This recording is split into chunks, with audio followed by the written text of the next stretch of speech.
episode 22 of my Mostly Crochet, a Little Bit of Knitting Fiber Arts podcast. If it's your first time, thanks for coming. You're very welcome here, and if you've come back, I really appreciate you.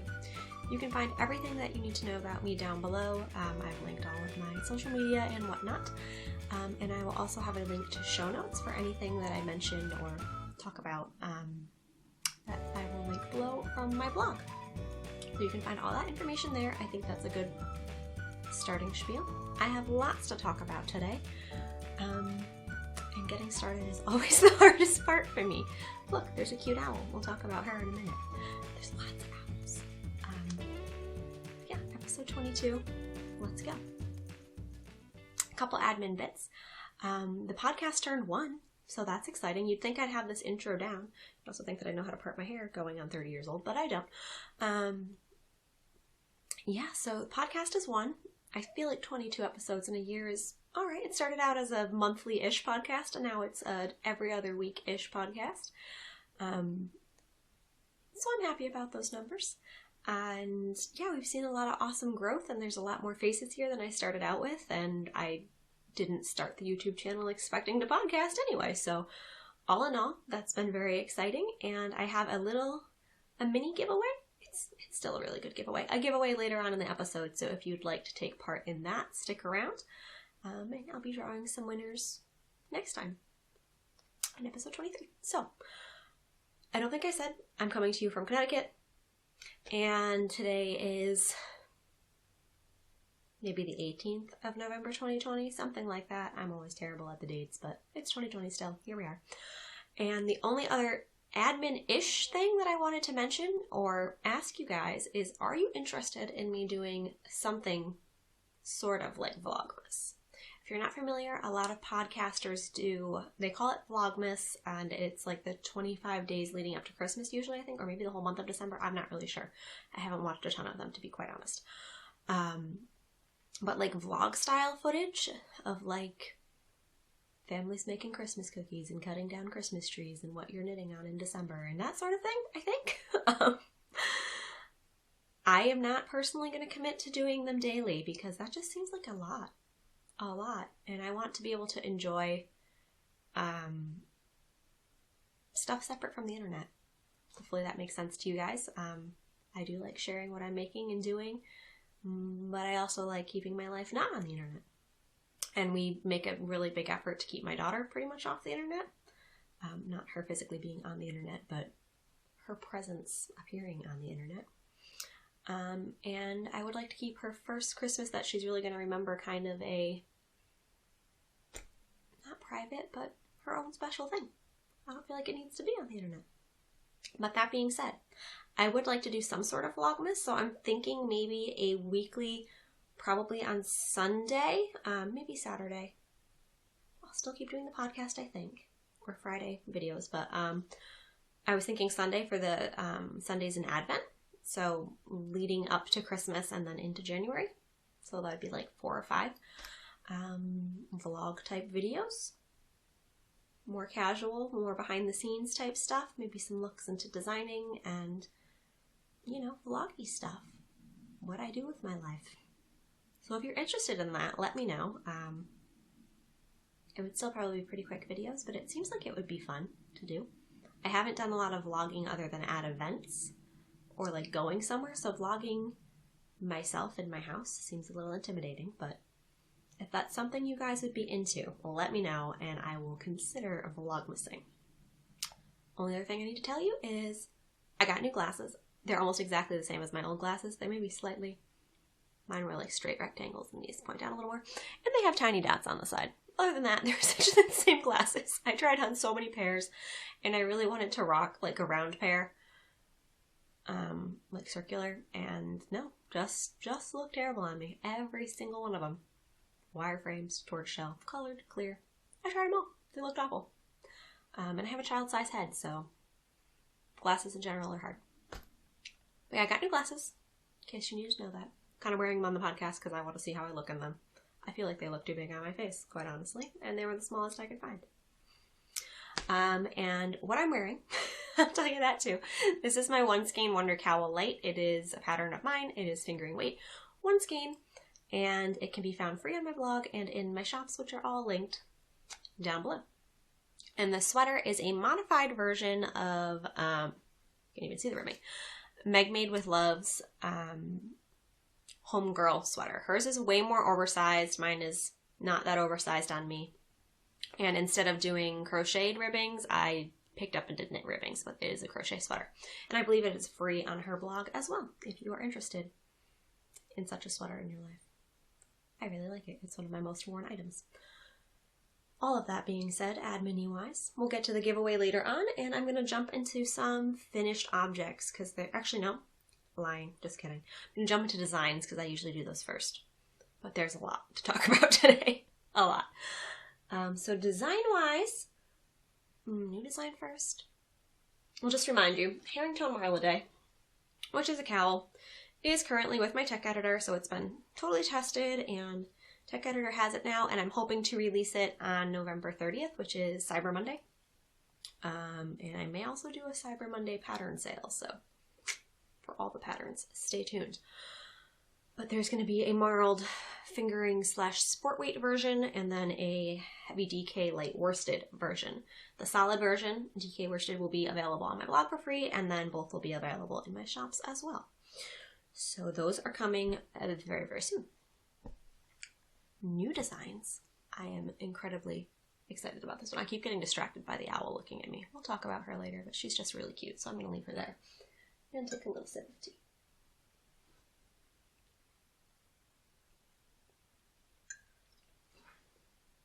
Is that Trader Joe's Autumn Spice or something one with a fox on the box?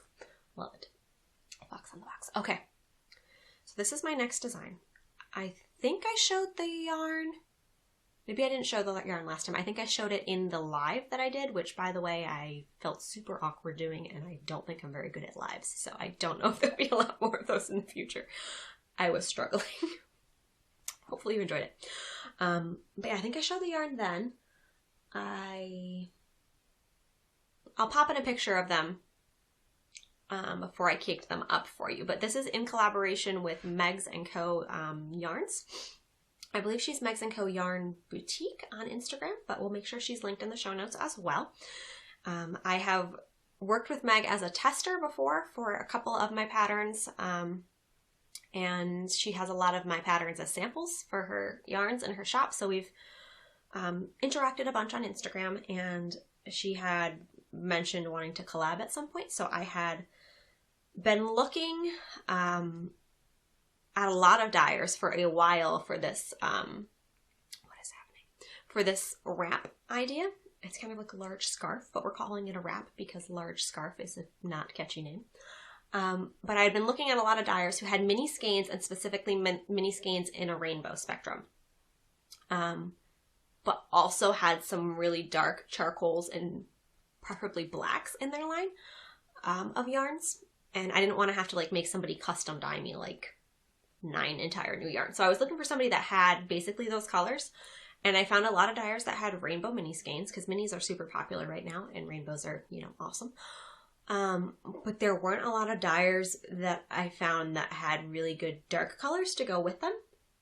Because I'll talk about it more when there's a pattern drop video for this, but there's a ton of inspiration behind this design. And I was very intentional about what colors I wanted to use and what stitch motifs and basically the whole concept of the design. I guess I could summarize as I show it to you, but I needed a dyer that had some really dark grays, a black, and then rainbows. And Meg had all of those. She ended up custom dyeing me a red because her red was a little too pink for my liking, but other than that, these were all colors that were in her line. So I will show you, I guess I'll show you the design because the colors are, no, I'll show you this first. So these are the yarns. The orange and red have already been used, so they're itty bitty little scraps here, but we got red, orange, yellow. There's 2 greens. I think I'm only going to use one. I think I'm going to use that one. Blue, indigo-ish, violet-ish, and then a dark charcoal and a black, like straight up black. In indie dyed yarn, there's not a lot of dyers that do black because it's really hard to get straight black and it requires a lot of dye, and I would imagine a lot more time and effort. I don't really know, but I know that she does use a lot of dye in the process. So the black is called Little Black Dress, or LDB. Little black dress. The gray is like my ideal gray, and it's actually called Cinderella. And jokingly, I was like, let's petition for, and I think someone had commented as well, for Meg to rename it Cinderella, because it's the perfect gray. And Meg was like, oh yeah, I can do that, no problem. I was like, no, I was kidding. So this color may be renamed, I'm not sure. But absolutely love this. Like, I could make all of my sweaters probably for the rest of my life out of this gray and be happy about it. With like a mustard accessory. And then I don't know if I'm going to be able to tell you all the rainbow colors, but I wrote on the minis because they all had their color names, but I wrote like which one was red and whatever because I didn't want to mix them up. So hang on. Can I get them in order? I should have done this. I'm sorry. I do also like that she has color names on her mini skeins because some people don't, and it can be really hard if you get a mini to be able to go back and then like buy more of that yarn if you really liked it. So I love that she has the color names on there. So the red is Apple Picking. The orange is Golden Afternoon. Oh, I should show you her logo. I didn't do that. This is Mexico. And these are all on her fingering weight classic sock. And then yellow is Sippin' on Sunshine. Green, where are you, green? I had two greens. I think I'm gonna go with Where It Never Rains. The more tealy one is Through the Looking Glass. The blue is Shoreline. The color I'm calling indigo, but really it's the darker purple, because who really knows what color indigo is anyway? I think it's blue. Sangria, and then the violet is called Lilac Festival. I feel like it's focusing kind of well today. So those are the rainbow minis. And the reason I wanted... Okay, let me just show you the design because I've talked about the yarn for a bit. Okay, so truth be told, I am going to be frogging this after the video, but only because I've changed the row count. So the design itself is staying the same, and I am obsessed. Obsessed, obsessed, obsessed. Okay. It's going to look way better when it's blocked out, but it's like a chevron-y lace. Yes, I promise it blocks out really well, but it's got a nice zigzag to it. So it's going to be blocks of dark and then the pops of rainbow colors. So I have the red, orange, and then I'm back to another gray repeat in here. But I decided that I'm going to make the row count a little differently just to eliminate yarn chicken. Because I know I'm going to be able to get it finished, but in a design, I don't like to go down to the very end of the ball because I know if people change gauge or tension or have a bad day or a really relaxed day and crochet slightly different, you don't want to run out of yarn, especially on something that's like this, and you would have to frog all the way back to the beginning. So I'm going to make sure there's no yarn chicken to the best of my ability. But yeah, oh my goodness, I so love this. This is called the Hope and Future wrap. And it will be coming out hopefully January-ish. I basically have the whole design figured out. I just need to actually make the thing and then write the charts. And I am not the greatest at charts, so I need to take my time on those. Do you use charts? I'd love to know. Lace patterns, I feel like it's helpful to have the charts, but I haven't done, I think only one of my patterns has been charted, so that is a little fiddly sometimes. But kind of the inspiration here, and I will talk about it again in depth somewhere, I'm sure, but I want to give you a little reasoning as to why I love this so very extra much. So I wanted to use the dark gray and black, because 2020 has been rough. It's been real rough for a lot of people for a lot of reasons, and I think even the people that it's been kind of smooth sailing for, it's been really rough, and then there's people that it's been rough on top of an already rough year, and that's, you know, really rough. So it's been some dark times. So I wanted to make sure I had that black and that gray in there. For the pattern drop video, I need to work on this spiel and get it in a better order. I wanted to do the zigzags or the chevron pattern of some kind because I wanted to represent like hills and valleys, highs and lows, ups and downs. So I wanted something that had, you know, hills and valleys to it. So we got the chevron-y lace. And my thought process behind doing something that was a lace pattern is that sometimes when you're looking at lace up close, like if you're just looking at a tiny chunk, you're like, that looks like a mess. It's just a bunch of holes. It's a bunch of holes and lumps and it looks horrible. And I feel like sometimes life can be like that.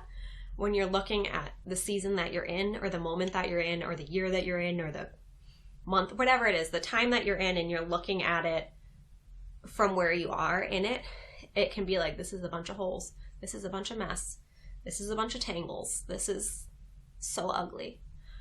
But if you step back and look at the larger picture, be it of a year or of a life, there's beauty in that, because maybe somebody making some lace, which I don't know, maybe that's too deep for a crochet design, but that was kind of my idea in doing lace, is that when you're just working on a row or two, it kind of just looks like a mess, but then you step back and you look at the whole thing, and I swear this looks better blocked. You're like, wow, that's beautiful. And it's kind of that same metaphor of your life being like a tapestry or something.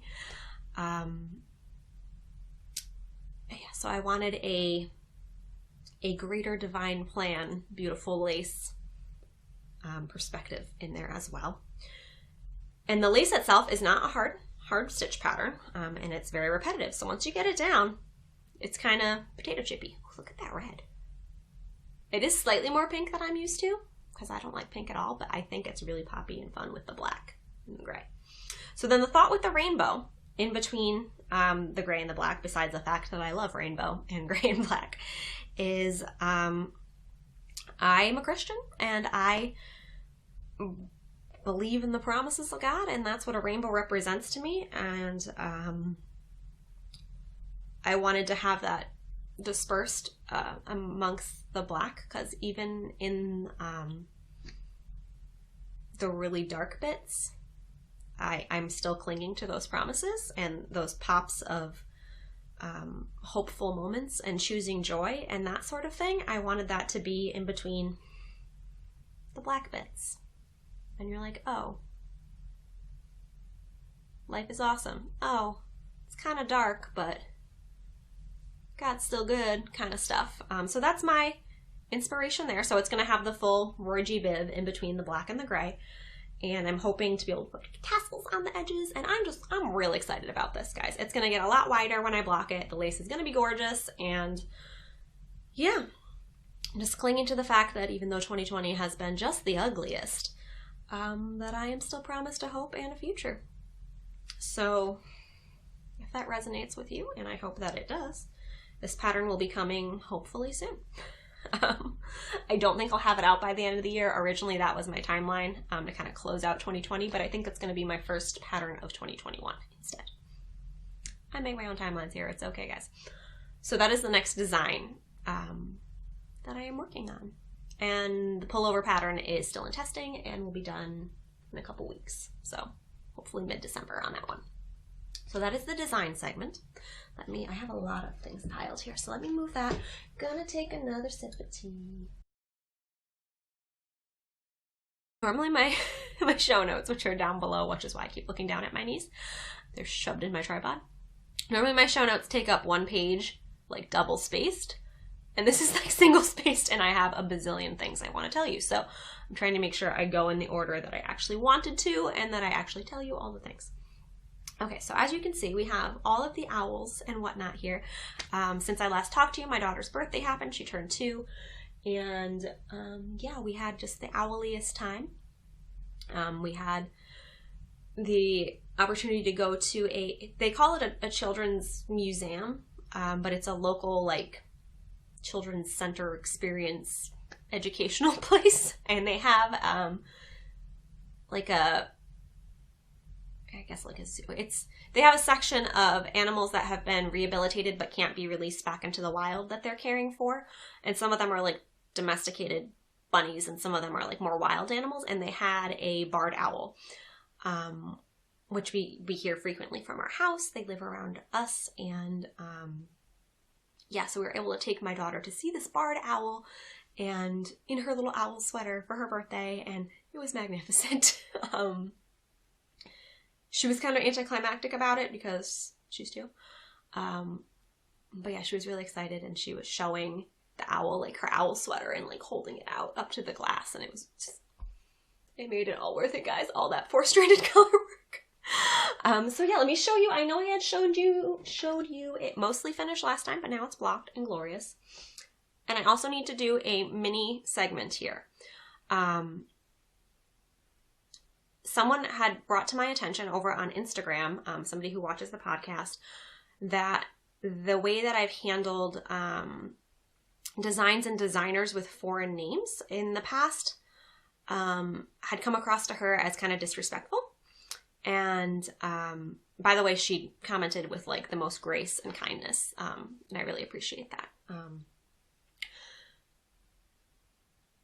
So my reasoning behind, I always make sure it's on the screen, and I always make sure it's linked down below, because I do that with all designs, and I want to make sure that I can point you to where you can find it and that person and give honor where honor is due and all of that. But sometimes the foreign language ones, I don't feel confident in saying them because I don't want to mispronounce it. It's not that I don't want to say it, I just don't want to say it wrong. So I've not said patterns with foreign names or designers whose names I'm not certain how to say. I usually just put it up on the screen and say, here's the designer. Because I don't want to be responsible for starting like a chain, like that game Telephone, where somebody says one thing and then it like progressively gets more wrong, I almost said wronger, as it goes. So I don't want to be the starting chain in saying someone's name or beautiful sweater or shawl or whatever wrong. So that's kind of why I wasn't saying stuff, but she also pointed out that I was like referring to people as like so-and-so, and that definitely was disrespectful. So I'm sorry for that, guys, and if that rubbed anybody the wrong way. I didn't mean it to, but now that she's pointed it out, I definitely see that that was not the best way to handle it. So going forward, she mentioned that you can plug things into Google Translate and it'll actually pronounce it for you, and I didn't realize that, which is really cool. I've been messing around with that a little bit. Some things I'm not going to be able to find. Like sometimes like designers' last names, Google Translate isn't going to be like, oh, here's how you say this person's last name. But like first names or like some designy things, some pattern names, I might be able to find information on. You can always reach out to a designer as well and see if they respond back, and that can be super helpful. So I'm going to try and do better in the future. And basically, if I don't know how to say it, or if I know I'm going to butcher it and really disrespect someone's language, I'm going to just say, I'm not sure how to say this. It's on the screen. Please go find this person. Or this is my best attempt at saying it, but I'm trying my best. So I'm going to do that going forward. And yeah, I really appreciate that our fiber arts community is as large as it is and broad, and that the fact that I can access patterns from all around the world is absolutely fantastic. And I want to honor those people. And I get it, like some of my design names, like I understand that someone's not going to be able to plug Herringtone Marla Day into Google Translate because I made it up. Those are 2 made up words. But for the most part, I'm going to try to do better. With that being said, I was not able to find how to pronounce the designer's last name, but her first name, I believe, she's from Norway, is Ingvild. Ingvild. I think the D is silent, and the sweater, to the best of my ability to pronounce in Norwegian, it is translated owl sweater, but I believe it's, let me think for a second, Uglegenser is my best attempt at owl sweater in Norwegian. And this pattern really was a delight. I talked about in the last episode how there were some fiddly bits under the sleeves, just based on the size that I was doing. I guess the numbers, I don't design color work, so I don't know if that's normal or not, but there was the one size I was doing, the underarms weren't meant to line up, and that just kind of threw me a little bit, but everything else was totally doable. And for a design written in Norwegian and in English, I had no problem following it.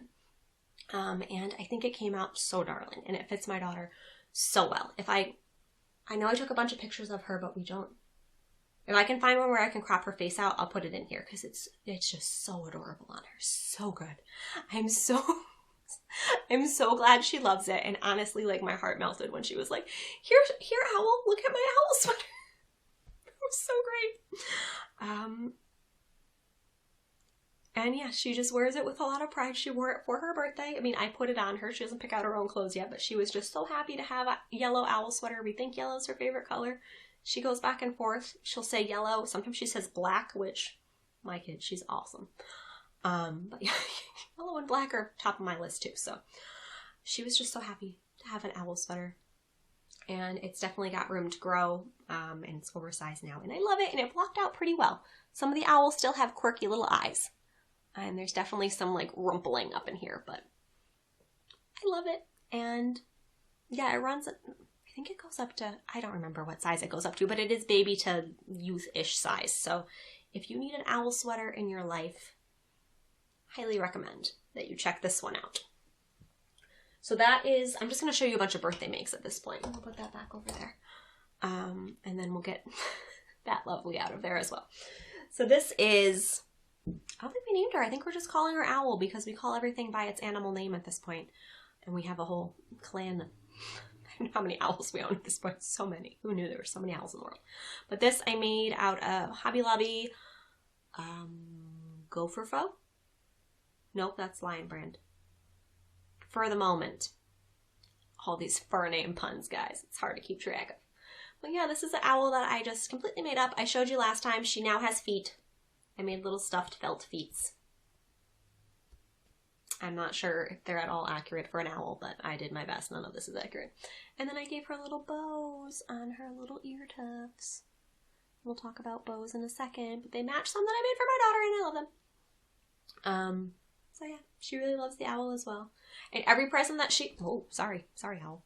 Every present that she opens, just as she's like barely lifting the tissue paper out of the bag and doesn't even see the present yet, she goes, ooh.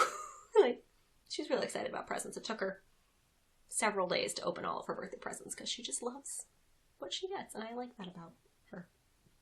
She's really enjoyed the things that she's gotten. But yeah, Owl's gotten lots of love, and I think she will be a good addition to our owl family. No pattern. Made her up. Love her. She's really soft. So I'm going to put her down on the floor because I feel like she's toppled the yarn now. She's sitting over here. Sorry. Y'all get to look at my fluffy owl friend. Stay there. Okay. So what other things did I make? Made the owl sweater. Made the owl. Somewhere in this pile. Made her a bunch of bows. Ooh, hang on. Bunch of bows. Whole bunch of bows. Probably could have figured out how to make bows on my own, but because I like to support other designers. Bonnie of Woodland Stitchcraft, whom I have tested for. She's tested for me. Had to think about it. And yeah, I've talked about her a whole bunch. She's kind of my go-to for cute, fanciful little girl things. I can't even hold these all up. She has a pattern, it's not a bundle. It's a pattern that has, I think, 4 different varieties of bows in it. These are all the same. I just made them in different weights of cotton thread. But it's called the Woodland Vintage Bows. Something like that. I will link it below as well. But they're all made with cotton crochet thread and a fairly small hook size. And those ones match the owl. And yeah, my daughter really likes bows and will ask if I don't put a bow in her hair. She will ask for a bow. Everyone's like, how do you keep the bows in her hair? And I'm like, I've been putting them on her from the get-go and she seems to really like them. So I'm going to keep putting bows on her every day until she doesn't. Because they're so cute. And then I just hot glued, I stuck the bow through, hang on, I can show you. These are just little cardstock tags that I made because they were cuter than just throwing the bows in a bag. But I stuck them on little alligator clips. I like threaded the clip through and put a little dab of hot glue, and they're nice and secure. And Bonnie has a whole tutorial in there for how to tie them. Sorry, I have hot glue hairs. Whole tutorial on how to tie them and make them look all presentable. And I think they came out super cute. I might make some of these as gifts as well. But she has a pattern for kind of a more, more like a bow tie looking bow with like the 2 poofs and then a tie in the center without the 2 tails hanging down, if that made any sense at all. I'm trying to get this back on here, but it really doesn't matter because my daughter already has them. And she has one for itty bitty tiny ones like the owl has, and then one other pattern I think as well. And in case you're curious, we store all of our bows on a crochet wall hanging that is a free pattern by Addison James Knits, and it's the Elysian hanging, something like that. We don't store all of the bows. We store a lot of the bows there. The rest of the bows are tied on the neck of a very large giraffe that's in her room. We have a lot of bows. Turbans for Tots is our favorite, in case you're curious. So I made those. She really liked those. I think we're going to use these for our Christmas photos, which I'll talk about in a second here. We're taking family Christmas photos. It was supposed to be last weekend, and then our photographer got sick, so we are rescheduled. But also for the Christmas photos, or there's the family photos that we'll use for a Christmas card. They're not Christmas photos. I also made her a mini one skein Wonder Cowl, and it wasn't even a one skein because it was tiny. It was left over from the Anouk pullover. And I don't have a pattern for this. I just tweaked the numbers on my own design because I can do that. The only thing that affects really is the ribbing decreases at the top, but I was winging it. And I got my little logo tag on there with the fox. So I'm going to be wearing this one in my Anouk pullover. And my husband's going to be wearing a sweater I didn't make. It's got these little bows. She's got a white tutu. We're going for a green, gray, white look. And yeah, so hopefully those will be super cute. Anything else I need to show you from my daughter? I think that's all the things. So for the Christmas card photo shoot, etc., I also made, I think I had shown you the yarn, the remix. Do I have a tag? Maybe. Reverb, not remix. Cascade Yarns Reverb. It is a polyester and alpaca blend.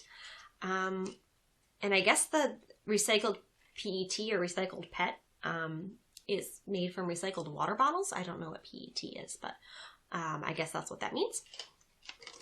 And I got this from my local yarn store, You and You, in hopes of making my husband another Bolton beanie. He has several, but they've all been in acrylic. And obviously recycled water bottles is just about as much plastic as acrylic, but it did have that little bit of alpaca in there, so it's a slight upgrade to animal fiber. And if he likes this one, I will make him a actual woolly one. But he wasn't quite sold on whether or not he wanted to wear wool. But he wears the acrylic ones all the time, but I wanted something that was a little more non-acrylic. So I made him this one. This is DK, the pattern's written in worsted, so again, I tweaked the numbers because I can do that.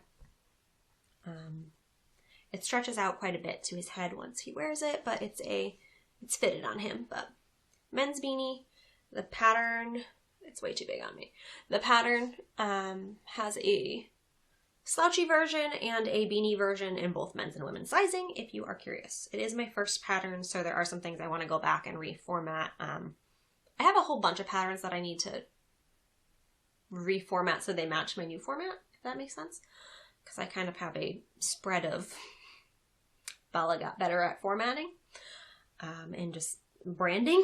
So I need to go back and at some point make them all cohesive. But that sounds like a lot of work, so I haven't done that yet. But yeah, Bolton beanie for my husband to go with our... I'm worried about the grays clashing. Do grays clash? Because this is definitely a more bluey gray. And this is a more browny gray, I guess. His sweater is a more browny gray. I think it'll be okay. I hope. We'll be all right. They'll be beautiful. Photos will be great. So those are the things I have finished. Oh no, there's more. Just kidding. Those are the things that I have finished for my family. I have let me just rearrange here. I have an event coming up. The coloring has completely changed on the video, and I'm not sure why. Come back, coloring. Why is everything yellow now? I don't know. I have an event coming up Saturday. I'm doing a pop-up at a local, I feel like it went back. Strange. At a local, they call themselves an art cafe, but it's like a that was an attractive face. Pottery studio that has a little cafe. They also have like home sweet home sign painting type farmhouse decor painting stuff. And you can go in for classes on like throwing pottery and fusing glass and a whole bunch of really cool stuff. And they have a little cafe with coffee and ice cream and sandwiches, and it's delightful. I meant to grab some of the stuff that we've made there to show you, but you're probably not coming to my event, so it's probably doesn't matter. But yes, really like this local pottery cafe, and they had reached out. They're doing every weekend they're having a pop-up of a local maker of some kind, and they reached out and asked if I wanted to show up on a Saturday and sell some stuff. So I said yes, because I have a bunch of inventory from last year. I hadn't planned on doing events this year, but easy enough. It's not right down the road, but it's very close and very easy, and I had stuff, so we're gonna do it. I have no idea what the turnout's gonna be. Not excited about wearing a mask for like 7 or more hours. Maybe that's normal for a lot of you by now if you're in an office or a workplace type setting, but as we know, I stay at home and I basically wear a mask to like go to the grocery store and go to church. So yeah, not a big fan of the masks. Definitely still make me really dizzy and sick feeling. So not looking forward to wearing a mask for maybe 8 hours on Saturday. Hopefully I do not black out in the Pottery Cafe. 2020. But this is all to say, if you... Nope, we're going to segue back into it in a second.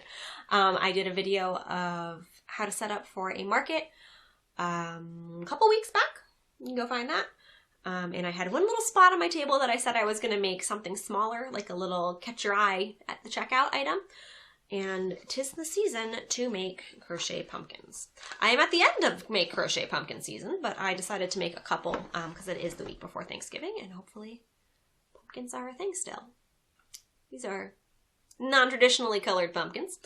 This is not my pattern. I probably, again, could have come up with a pattern for pumpkins, but there's so many out there. I didn't feel like reinventing something that's already been invented many times. So you can find the pattern if you search on YouTube, what is it? MJ's Off the Hook Designs. Actually, it's just like the second one that came up when I searched crochet pumpkins, but it's MJ's Off the Hook Designs is the channel, and Crochet Rustic Farmhouse Pumpkins is the design. So this is a free, it's like 25 minutes complete YouTube tutorial. I kind of modified it a little bit, like changed the stitch count, because I think she was using a super bulky yarn. She was using Woolies, thick and quick. And I did some bulky and some worsted held double. But I have some little pumpkins, and they have little cinnamon stick tops. I am going to go get some twine tomorrow, I think, and do little twine bows on the top and put a little dab of hot glue, and I think that'll finish them off nicely. But they're really sweet. They're just stuffed with polyfill and just, pumpkins that aren't going to rot out on you. So I'm going to have a couple of these on my table. They're really quick to whip up. I think I have 6 or 7 of them, and it took me like 2 evenings of. And they smell delightful. I like the cinnamon sticks. It's a nice touch. Nice touch. You could also do sticks like from your yard, but cinnamon sticks were on sale from the grocery store, so that's what we have. Pumpkins. I didn't have any like true orange yarn, and I didn't want to go out and buy more yarn for this project, so I was just using whatever colors I felt saw fit for pumpkin making, and I think they're really cute. Might make myself some for next year. Or I might end up keeping those if they don't sell. We'll see. But that is my finished objects section. That was a lot of stuff.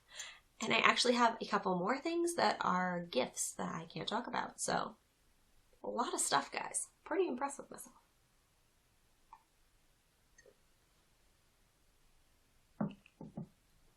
Okay. So now we are into the whips section, which is actually not any whips. It is things that I will be whipping up shortly. Aspiring whips. Things I haven't started yet. It's more of an acquisition section, if we're being honest. I do have a simple skip sock still on the needles, but I've talked about that so many times. I'll just show you when it's done. Looks like the first one. Still making it. It's glorious. But I ordered some yarn from Knit Picks or We Crochet or whatever you'd like to call them. 'Tis the same thing. Because I wanted to make a couple things for my daughter for Christmas. It's very hard when one's child is, it's worse if it's in December, but birthday in November, Christmas in December. Gotta do all my making in the middle of market season. Which is fine. It's cozy season. But it definitely has meant that I need to have my fingers flying to get stuff made for her. And I don't have to make for her, but as I've talked about before, I really like making for her. So I had one skein of this that I bought a super long time ago, so it's not going to match the other labels, but this is Knit Comfy Fingering, which is a cotton, 75 Pima cotton, 25% acrylic, and 50 gram balls. It is a fingering weight because it's called Comfy Fingering, which is an unfortunate name. And this is the color Parchment. I had this one and I have been meaning to I've had it since I think before my daughter was born. Sandra of, again, here with the name pronunciation, I'm going to do my best job. Sandra sent me a pronunciation like little audio clip on Instagram because I was like, I'd really like to be able to say this right. And I've made so many of your patterns and she's gifted me patterns and she's been awesome and I don't know how to say her name. So it is Portuguese. And to the best of my ability, the Instagram handle, which of course is going to be linked below, is, I have to pause and think about it again because I want to do it right. I've been practicing. Agasalhos e bugalhos. Best attempt. Yeah, she has amazing baby and children's patterns, but she has one, and I've made rompers and sweaters and a whole bunch of stuff from her, tested from her. Love her patterns. They're awesome. But she has a little set of, I guess you could call them dolls. They're not quite amigurumi. She calls them the oak folk, which is in English, and I'm having a hard time saying it still. Oak folk. And that L in there just really makes it hard. But they're like little sweet, I don't know if she means them to be like fairy dolls or tree people, presumably because it's oak or they live amongst the oaks. I'm not sure, but they're adorable. They're little knitted dolls, and she has versions of a lot of her design sweaters and rompers and stuff in itty bitty sizes for these little dolls. And I believe they're written in DK. I'm going to do them in fingering weight, so they're going to be slightly smaller because I can't just follow a pattern the way it is. And I think hers are wool. You can do them in cotton. So I have Parchment. I'm going to do one in Parchment and one in Cabin, which is a little more red than I would have liked. It's hard buying yarn online, but I think it'll be okay. And I think hers have sewn on eyes. I might do safety eyes because I feel like my daughter's not likely to chew on the eyes at this point, but I don't know, I might sew them on. We'll see. And then I got this color because I couldn't decide if I wanted to, I think I'm probably going to make clothes out of this. I was thinking maybe hair for my daughters. She has like dirty blonde hair, but I didn't want to do like light brown because I thought it would be washy outy with that. So I might do her hair in the yellow. And then I thought I had a black cotton for this one, but I don't. So I might order more or go get some somewhere. And then I'm not sure which patterns I'm going to make for the little outfits, but they're going to be adorable and I'm excited about them. I was intimidated by making them for a while because I thought I was going to have to use DPNs, but as it turns out, they're knit flat and seamed up the back, which is amazing because I hate DPNs or magic loop or anything on a tiny circumference. So very excited about those. So I'm going to be casting those on shortly. And they shouldn't take too long. If anything, the tedious little sweaters will be harder than making the little dolls themselves. Her pattern, they do not have hair, but I'm going to give them hair. So they're going to be more like a rag doll than a oak person. Because I feel like my daughter's going to want them to have hair. So I'm going to do some crocheted hair. I'm not just going to do the straight yarn because she'll pick through it and brush it and make it all unravel. So I'm going to do crocheted on like strands of hair. We'll see if this turns out how I think it's going to turn out. I might need to get more cotton for the clothes. I'm not sure. I was going to use fingering weight scraps and make her some scrappy clothes. Don't know. I have, what's today? Just over a month to figure this out. So they're tiny. I think I can do it. And then the other thing that I want to make her for Christmas, which I'm hoping is going to turn out like I'm seeing it in my head. It is by...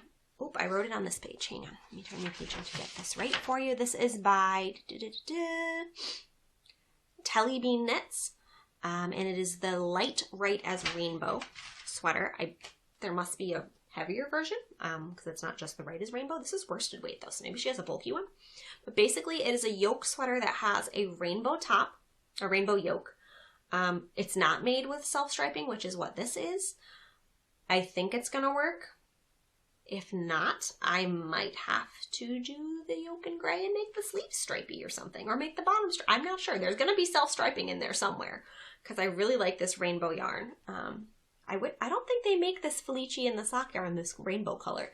This is cloudy with a chance of rainbows. I would make socks that look like this. I don't want worsted weight socks though. 75% superwash, 25% nylon, worsted weight.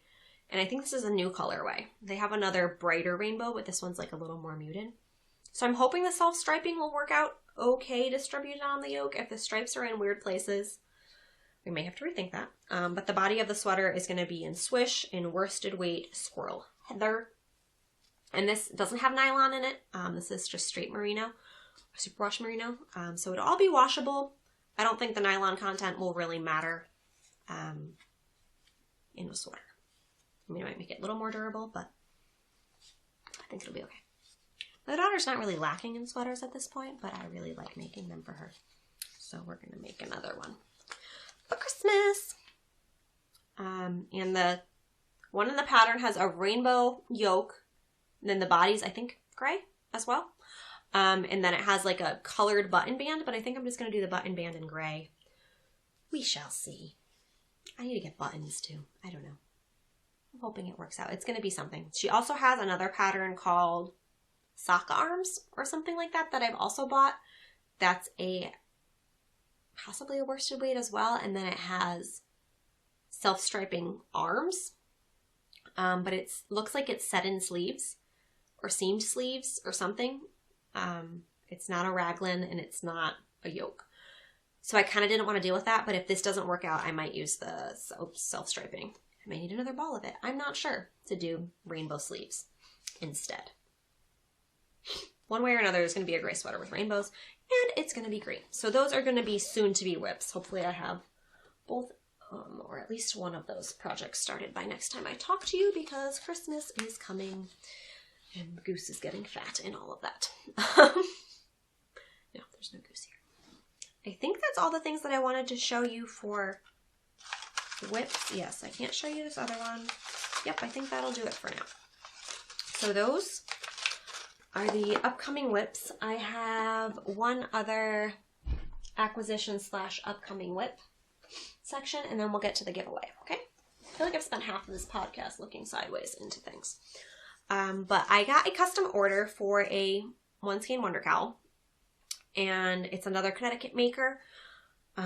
She's a jewelry artist, and she wanted a cowl that was similar to this, with a gray base and then some speckles of other colors. And I was like, perfect. I know a colorway that I think you'll love, and it's from a local Connecticut dyer, Jen, Lane, and Lotus. And yeah, her colorways immediately came to mind, and I jumped on her shop, and I noticed she was out of her normal sock bases. So she didn't have, I think it's classic sock and then twist sock.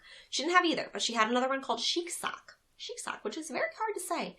And it was listed as a 90-20, which I was like, okay, that's a base I haven't worked with before, but I thought it was like different than or not 90-20, 90-10. I thought that would be like, like 75-25, 80-20. Okay, 90-10, I can do that. 90% superwash merino, 10% nylon, I thought is what I was getting, which is in fact what I was getting, but I didn't realize it was a slub base, which if you're not familiar, slub yarn it's such an unfortunate name, but it's got little like nubs in it, and it's got a lot more texture, and it has like a ramen noodle type vibe. I have not made anything with slub yarn, at least not like this. The Puzzlewood cowl was with a thick, thin yarn, but it didn't have like this crinkly texture to it. So this came in the mail, and I was like, oh no.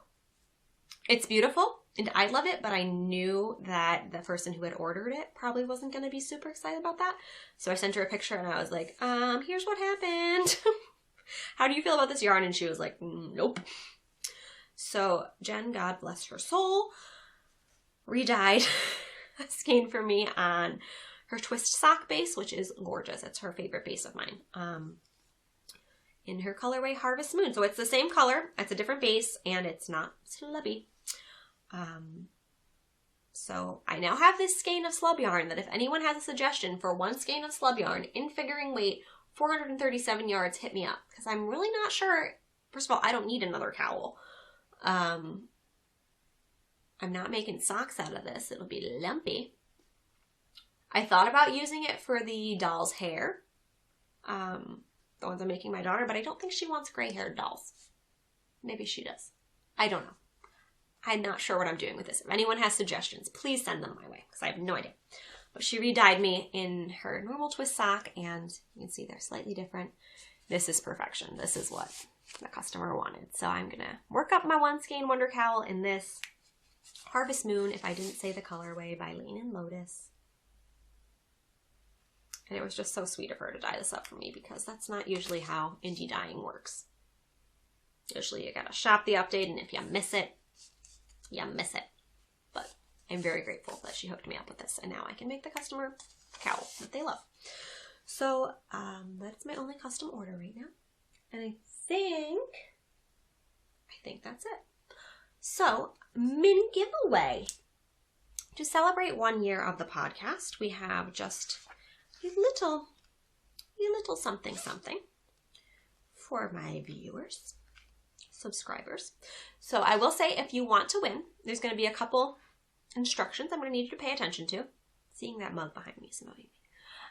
I need you to be subscribed to my channel. If you want to turn on notifications, that's awesome, because that means you will be notified every time I post something, but that's not a requirement.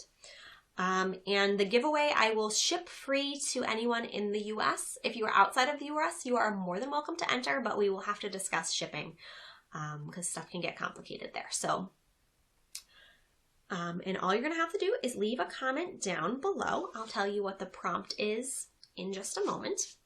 But this is a, not project bag, a notions pouch or hook pouch or DPN pouch, a pouch of something. You can put pencils in it, whatever.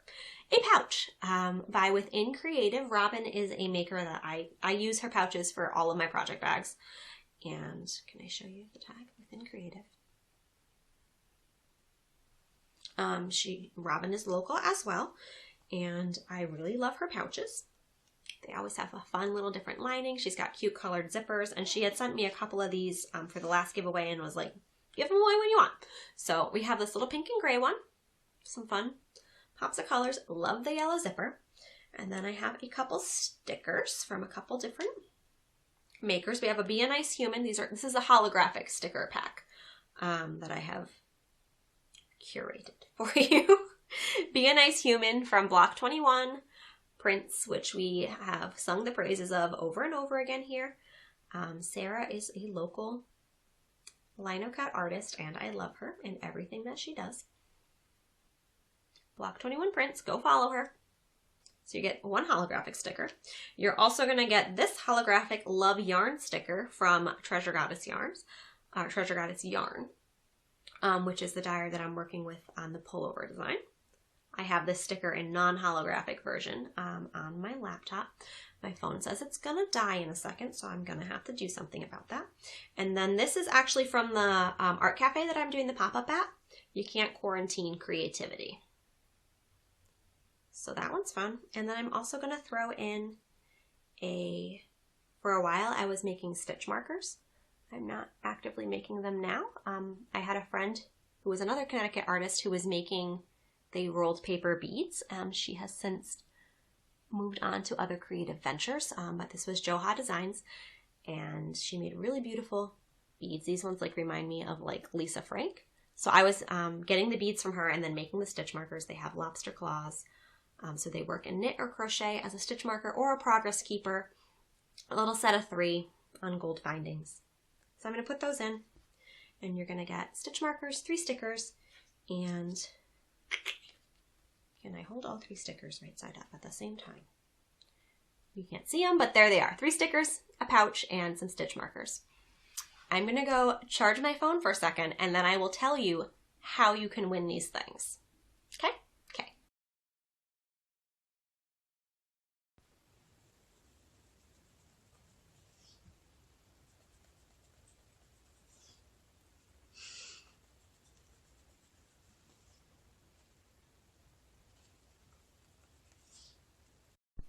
All right, we're back from the phone charging break. I started frogging the shawl while we were charging, so that's why I'm now wiggling around. I got 2 colors undone. It's very sad. Hurts my heart, but it'll be worth it to get the design right.